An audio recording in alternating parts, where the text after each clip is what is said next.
So it's another week, so another Friday the 13th leading up to Halloween this year. And this time they're throwing it all to the wind and going full on self-aware. This is where the fun begins.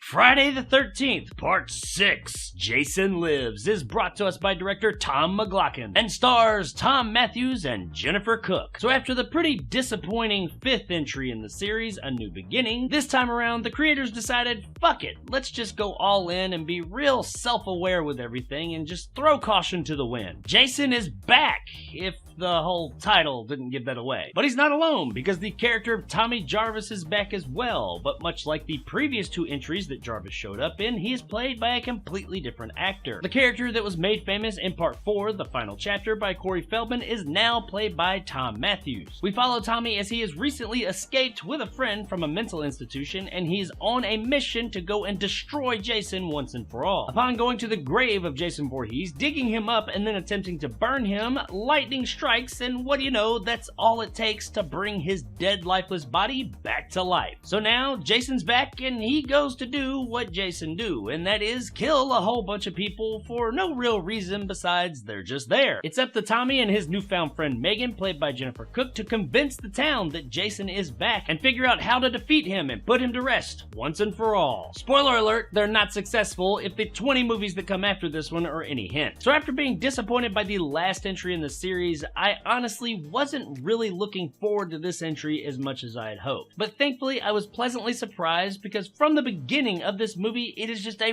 really good time. Director Tom McLaughlin has taken the mythos of Jason and is just really having fun with it here. By the 6th movie, Jason's just not really scary anymore to us the viewers. He is still to the people within the story, but us, we know what to expect. It just doesn't really freak us out anymore. We're here for a pretty simple story with over-the-top entertaining kills and just to have a good time, and they knew that. McLaughlin was absolutely in tune with that, and that is what he delivers here. This movie is the most self-aware entry up to this point by far. We even have parts where characters look at the screen and take little jabs at the Jason mythos. Like when the police are talking to the gravekeeper and they ask him, did anybody dig up Jason? And he looks at the screen and says something like, who would want us to dig up that guy? There are quite a few moments in the movie like that, and it is really entertaining. They never overdo it. It's not like every other scene this is happening, but when it does happen, it is kind of like a little wink wink jab jab to us the audience, and it puts a smile on your face. The story is your basic Friday the 13th fare. Jason is back for whatever reason, and he goes back to the campground, and the people are there. He just slowly kills them one by one in creative ways. We get the traditional hacky stabby action that we're used to, but we also get some really creative ones, such as somebody getting Kano punched through their fucking chest and ripping their heart out, a healthy dose of decapitations, squeezed heads, and even a guy who gets bent backwards in half in the middle of the woods. It's good times all around. These are the type of over-the-top, creative, entertaining kills that Friday the 13th has become known for. And even though quite a few of them are pretty fucking ridiculous, the movie absolutely embraces it. It doesn't care. They're not going for realism here. They're going for entertainment and having a good time. Now, even though we do get some really creative kills this time around, much like the last entry in the series, this one just doesn't seem as bloody. It is more violent. We get to see a lot more of the kills. They don't really shy away from showing that, but there's just not as much blood as we will eventually end up getting. The creative kills that we do get to see and just the overall entertainment value of the movie make up for it. Something else that's better here is the pace. This movie doesn't have the deepest story in the world, but it moves at a really steady clip. There's not a lot of breathing time in this flick, and that's a good thing, because a lot of the things that happen in the movie don't make a whole lot of sense. I mean, they're not like totally out there, but some of the stuff is kind of stupid, but it's okay because you're having a good time. Tom Matthews as Tommy is a more desirable pick than what we got last time. The Tommy they tried to present to us in the last film, while an interesting take, and I did like what they were attempting to do with it, the fact that they never really followed up. They didn't really go through with what they looked like they were initially trying to do, took away from it and made the whole thing just kind of pointless, somber, and there was no reason they even started that storyline. This time, Tommy is just here to kill Jason. It's a much simpler premise, and while yes, simpler seems like it might not be as good, since they actually followed through with this character's arc and this premise, it was okay. I had a good time with it, and I did like Tom Matthews in the part. Jennifer Burke's Megan could have been anybody, granted, and the character is pretty one-dimensional, and some of the things she does are kind of stupid. But you know what? A lot of the things pretty much all the characters do in this movie are pretty stupid. But once again, it is entertaining. The entertainment value, regardless of how ridiculous the movie is here. You're having a good time, and at the end of the day, this is an entertainment medium, and it's being entertaining. Overall, it seems like everybody on screen is having a really good time with this movie. Nobody's taking it too serious. I mean, they're all doing good jobs considering the movie that they're in, but nobody is taking this serious at all. They're just having fun, and that absolutely bleeds over to us, the viewer. Now, it's not all sunshine and rainbows here. There are some shortcomings. As I said, while the story is entertaining, it is pretty basic, and I can't just let that go. Though the movie does have a lightning fast pace and really keeps things moving and is entertaining, there's not a lot of meat on the bones here. There's not much going on. Jason is killing people, and they're trying to stop him. That's about it. It's a good time, but when you get to thinking about it, there's not a whole lot here. That's okay though, because like I said many times before in this very review, it is still entertaining. One thing that was a bit lacking though was the end of the movie. It is a bit anticlimactic. The way that they take Jason out this time around, I feel like could have been elaborated on just a bit. I know the mythos is that he is scared of the water. That's like where he needs to be taken back to where he originally died. But the movie never really conveys that to us, the audience, so we just end up with Tommy and a big rock and a chain trying to get it around Jason and into the water. Sure, I mean, I guess that would stop anybody, but the fact of the matter is, a few minutes earlier, we had seen somebody unloading a shotgun, a pistol, and just all kinds of other shit on Jason. It just didn't faze him, so now putting him underwater is gonna stop it. I mean, yeah, obviously, in the long run, we know it doesn't, but the fact of the matter is that the characters in the movie witnessing these other things having happened and not put a dent in the guy think this is gonna stop him. I feel like they should have given us a bit more explanation. Maybe I'm asking for a bit too much out of this self-aware Friday the 13th movie, but at the end of the day, it's how I felt. I do know that this movie originally wasn't as gory as it is, which is surprising because I don't find the movie to be particularly gory. It's violent,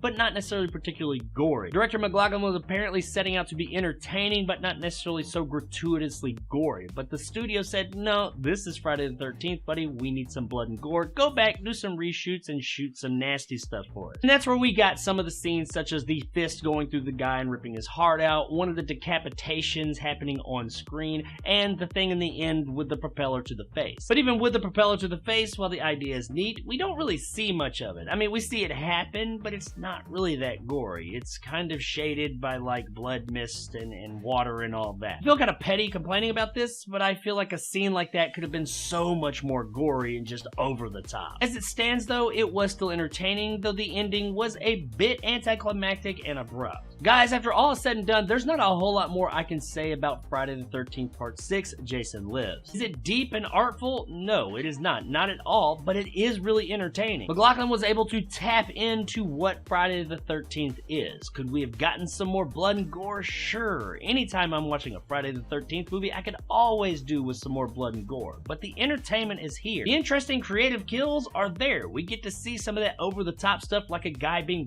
bent in half in the middle of the woods. I mean, that's just good times. The movie as a whole and its characters are very self-aware, and we get quite a few little winks at the camera, and those are always fun. While it may not dethrone the first movie and it's not the best in the series, it is absolutely one of the better ones up to this point, and definitely better than the last entry. It's fun, it's ridiculous, and most importantly, it's entertaining. And what else it is absolutely worth a rent. All he wanted was this. I have to return some videotape. I really enjoyed this entry in the series, especially coming off the real downer that was A New Beginning. So if you're a fan of the classic 80s horror slasher flick, this one absolutely fits the bill. Check it out one night and I think you'll have a pretty fun time with it. So there it is, guys, my review of Friday the 13th Part 6, Jason Lives. If you enjoyed and want more content like this, hit that subscribe button and help my little channel grow. If you want to help out the channel, check out my Patreon in the description below and become a jarhead and get some of the awesome benefits that go along with that, like these guys. If you liked what I had to say, give me a like. If not, let me know in the comments below why. And as always, stay sexy, Forest Green. Darren, we better turn around. Why? Because I've seen enough horror movies to know any weirdo wearing a mask is never friendly.